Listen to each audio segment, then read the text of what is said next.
Good day, brilliant students.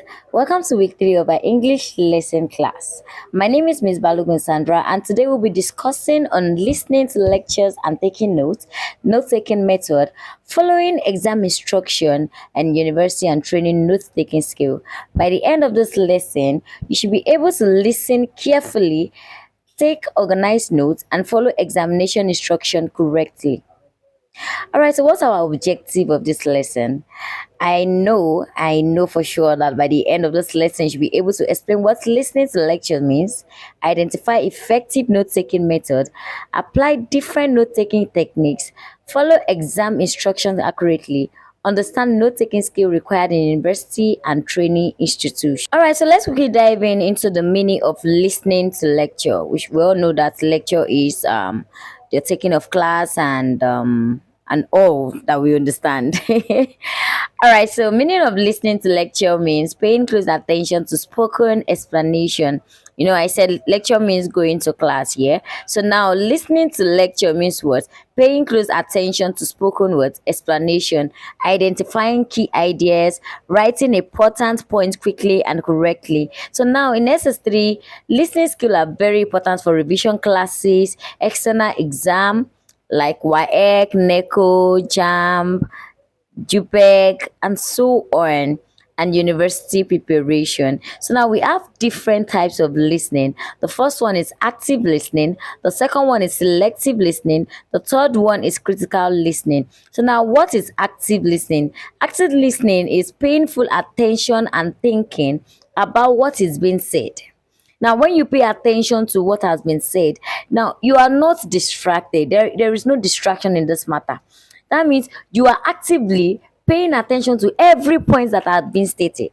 So now the second one is selective thinking. Sorry, selective listening. So now listening for specific what information. So that means you're not listening to every of the information that is actually going on around you. You're trying to like pick on the key facts that you needed. So that means you're not carrying out every information at once. You're just picking out the points that you feel is needed as at that point in time. So the last one is what? Critical listening. Now this is when you evaluate what you hear. Everything that people have said, you're trying to like bring everything into actualization by what? Bringing everything down to how you understand it. So that evaluating, you're trying to like understand the basics, terms by terms. So now for note taking, active listening is the most important. You have to what? Pay full attention. You don't have to be distracted. So now let me tell you why note taking is very important. Now the first one is because it captures key ideas quickly. It captures what? Key ideas quickly. The number two thing is that it improves understanding. If you note take, it will improve what? Your understanding, your knowledge about something or someone or your surroundings. Now it aid revision. It will help you what? To revise more. To help you to what? Revise better. Okay, it also prevents forgetting. For those of us that are so prone with forgetfulness, my dear, it is quite very normal for us to like forget a lot of things, but then note taking will help you what? It will help you what? Prevent forgetting things easily. Take for instance, a man actually quotes something and you think, I know I'll keep that on my head. Trust me, you might easily forget the points that the man has stated. So it is very, very important for you to note take. And the last one is what? It helps to prepare for examinations. Whenever you're having an exam, you go back to what you put down and then it will aid you and it will help you get better when you're actually preparing for your exam. So now please remember that you do not write everything word for word. The way this man said it, as I want to write it. No, write it the way you understand it. If you write it the way you understand it, there won't be any lapses at all. So now let's quickly move into the note-taking methods. We have the outline method, we have the corner method, we have the mind mapping method, we have the chatting method, and we have the sentence method. So now what is outline method? All right, so outline method is the use of heading and subheading. So now there has to be a sub point and the what? There has to be a main topic and there has to be a backup. So the backup is just like the additional point. So now there has to be a subheading and what? And heading. The heading is the main title, the main topic, while the subheading is just the backup. So now outline method help you organize, it help you to revise easily, and it's also good for Theoretical subjects. It's also good for theoretical subjects. The second one is Cornell method. Now, Cornell method is the process through which you divide your page into three parts, which is the what?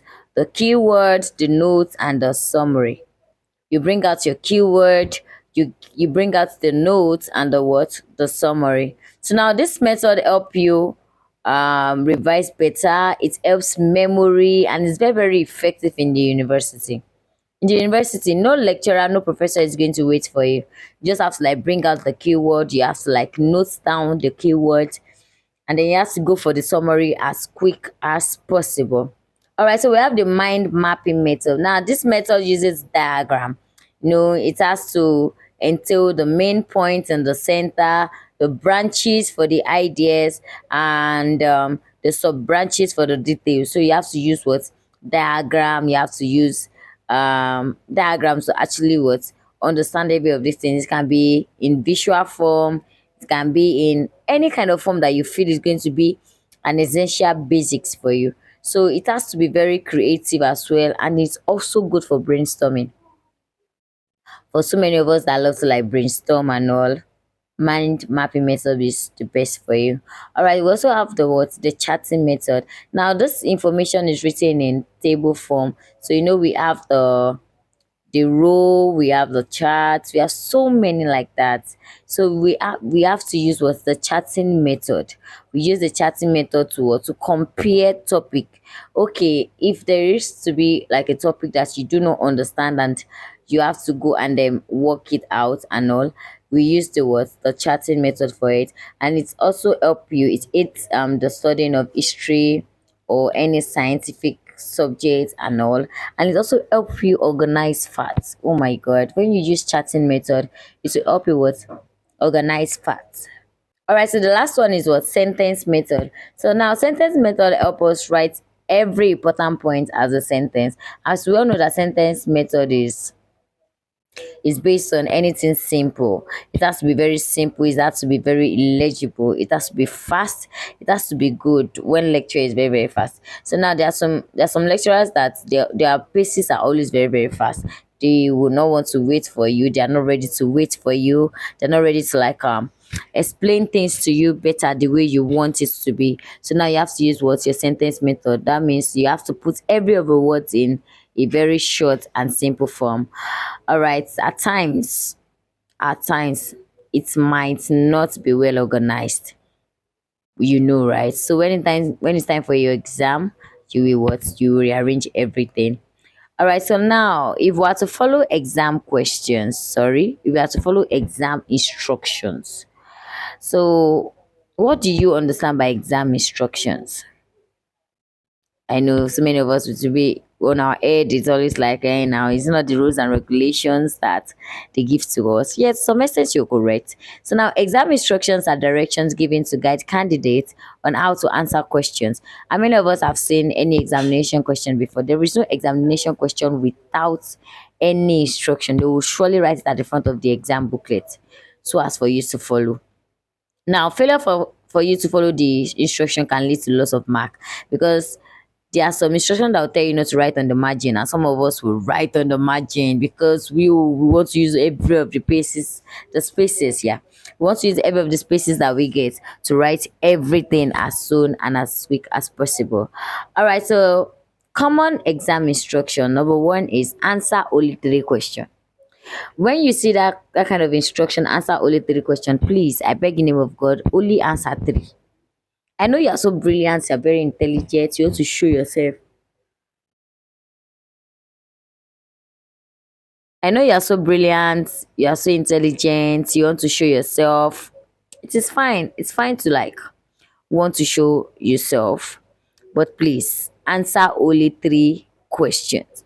So the next one is choose one question from each section. So there are some exam instruction that has every of these things. The next one is write your answers in complete sentences.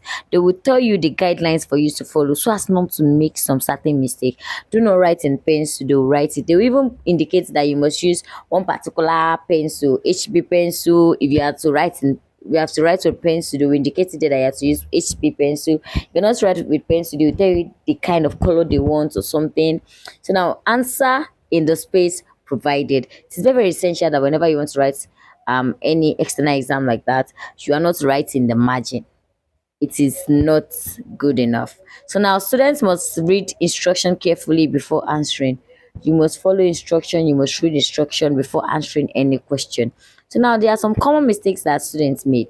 And the number one is not reading instruction properly, answering more questions than required, ignoring word limits. Students. Writing in the wrong section. Now you've been given the instruction for you to what? Write in a certain section, but you in your mighty and powerful self, you decided to show yourself, no, I want to write in this section, I don't want to write in that section. It's very, very polite for you to what? Follow instruction. Always stop, read, understand, then answer. The first thing for you to do is to what? Stop, pay attention, read, go through it over and over again. Now, after you've read it, understand, make sure that every of these basics is something that you actually understand fully. Then answer the question. You don't just see a question and then jump into answering it. You have to think about it over and over again. So now, not taking in university. In university, lectures are longer. There are times that you have lecture 8 to 6 on one sport. You just have to manage. Lecturers talks faster. Not everything is written on the board. They'll just write some key points that they feel that they needed to write, not that they feel is essential for the student to. They don't care whether you're okay or not. They just write at their own conveniences. So that is just the word. So now, as a student, since you know lectures are longer, lecturers talk faster, and not everything is written on the board, as a student, you have to listen attentively. You have to write abbreviations. Please stop doing, I must write everything in full. Write in abbreviation that you can easily understand when you get back home for revision. So now focus on key ideas and then review notes immediately after class. Now immediately after that class, please review the notes. You are not going to forget the what? Abbreviated words. So now abbreviation used in note taking. There are various abbreviations that you can actually use whenever you are note taking anything in class. The first one is because. You can use B stroke C, and there is EG, E dot G. For that one is what? Example. We have gov for what? Governments. We have W stroke for with, and then we have W stroke O for what? Without. So now this abbreviation will help you what? Write what? Better. So many of you know all these abbreviated words now that you used to use as slang for your friends now. That one's FD. So we can use each and every one of that. So now we have tips for effective note taking. Please always make sure you sit in front during lectures. I used to be a girl that I'm very, very short, and I use glasses, and I have a lot of conditions. I just love whenever they are teaching me in class, I love to look into the eyes of the person taking me. So I'd rather sit was at the front because I'm not even ready to start shouting, can you please come again, ma? No lecturer wants to come again because they don't even have time for all of that. So now sit in front during lectures if you know you're the kind of person that has this inactiveness problem whenever you sit at the back. Please sit in front during lectures for what? Effective note taking. Avoid distraction. If it's your friend that will distract you during note taking, please sit far away from that friend. Use headings. Make sure that there's an heading for every note that you're writing. Leave space for what? Addition. If you still want to add some things to it, you can leave the space for it and all. Review your notes within 24 hours. Now, the main reason why you review your notes after 24 hours is within 24 hours, within 24 hours is because after abbreviating some things, after letting go some things, you will forget some things. So that's why you have to what? Review within 24 hours. So now I need you to listen to a short explanation, whether from a passage or from someone or maybe a class session or so. And you have to use the outline method to take notes. Now, identify one exam instruction and then you will explain it. That is your classwork for today. And I'm expecting you to blew, anyhow, shall blew my mind. Yeah, very, very important. So do not forget that today we've learned so much about listening to lectures, note-taking method, following exam instructions, university note-taking skill. Now, effective listening and note taking improve academic what success. Do not forget that success in examination is not only about reading hard. It is also about listening carefully and following instruction correctly. Thank you for listening. See you in our next class. My name is Miss Sandra Balogun.